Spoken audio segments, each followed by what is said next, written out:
Supreme court का एक latest judgement जो कि 22 अक्टूबर 2024 को आया है, जहां पे ये जो जजमेंट है बहुत ज़्यादा इम्पॉर्टेंट है, जिसमें जो कैदी हैं जिनको रिहाई पर उनके सख्त निर्देश दिया गया है इस जजमेंट में। नमस्कार दोस्तों, आपका स्वागत है हमारे चैनल पे, जहां हम आपको कानूनी मामलों और सुप्रीम कोर्ट के महत्वपूर्ण फैसलों से अवगत कराते हैं। आज हम लोग बात करेंगे सुप्रीम कोर्ट के हालिया फैसले की, जिसमें अदालत ने भारत की जेलों में कैद जो अधीन कैदियों को रिहाई को लेकर सख्त निर्देश दिए हैं।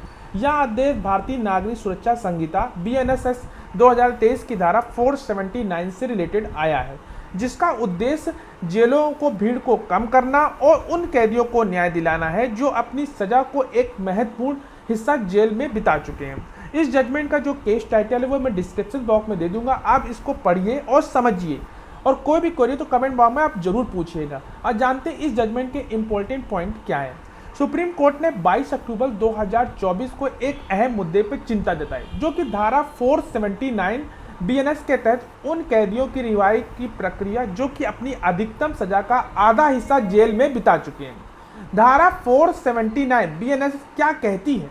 धारा 479 कहती है कि जिन कैदियों ने अपने कथित अपराध की अधिकतम सजा का आधा समय जेल में बिता दिया है, उन्हें रिहाई किया जाना चाहिए।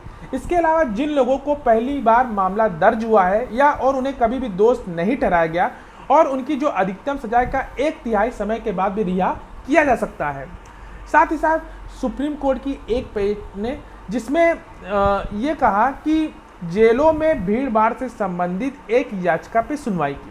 इस याचिका पर 23 अगस्त 2024 को दिए गए आदेश में अदालत ने स्पष्ट किया था कि धारा 479 BNS का लाभ उन सभी कैदियों को दिया जाएगा जिनका मामला 1 जुलाई 2024 से पहले दर्ज हुआ है।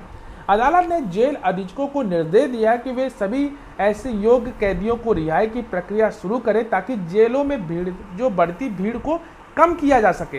हालांकि 22 अक्टूबर 2024 को कोर्ट ने प्रस्तुत की गई रिपोर्ट में यह स्पष्ट किया, देश में 36 में से केवल 19 राज्यों और केंद्र शासित प्रदेशों में अपनी रिपोर्ट प्रस्तुत की है।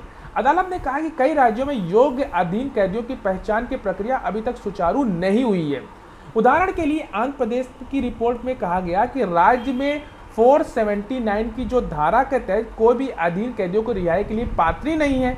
अदालत ने इस जानकारी पर संदेह जताते हुए कहा, यदि यह सही है तो ठीक है, लेकिन यह गलत है तो आवश्यक कदम उठाए जाने चाहिए।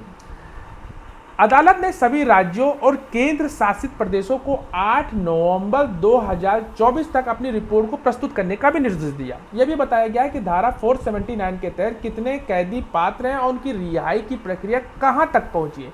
इसके अलावा कोर्ट ने अधीन कैदियों की समीक्षा समिति को एक सक्रिय भूमिका निभाने का भी आदेश दिया। जेल अधीक्षकों, जिला और राज्य विधि सेवा प्राधिकरण को भी निर्देश दिया कि वे अपने पैनल अधिवक्ताओं और पैरा लीगल स्वयं सेवक की रिहाई की जानकारी अपडेट करने के लिए सक्रिय रहे।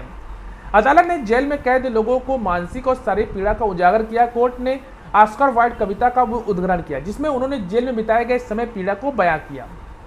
साथ ही कोर्ट ने यह भी कहा कि एक अधीन कैदी जिसमें धारा 479 BNS के तहत रिहाई का अधिकार प्राप्त कर लिया है, उन्हें जल्द से जल्द रिहा किया जाना चाहिए, क्योंकि जेल में बिताया गया और समय उसके असीम पीड़ा का कारण हो सकता है। यह मामला जो रिट पिटीशन जो सिविल नंबर है 406/2013 के तहत चल रहा था, जिसमें in human condition in 32 prisoner के नाम से जाना जाता है। अदालत ने सभी राज्यों को केंद्र शासित प्रदेशों को निर्देश दिया कि वे ये बताएं कि अगर कोई पात्र कैदी अभी तक रिहा नहीं हुआ तो इसके पीछे का क्या कारण है। आशा करते हैं ये जजमेंट आपको समझ में आया होगा और आपने इसके जो भी डाउट हुए होंगे आपके सॉल्व हुए होंगे। मिलते हैं एक नेक्स्ट वीडियो में, तब तक के लिए धन्यवाद।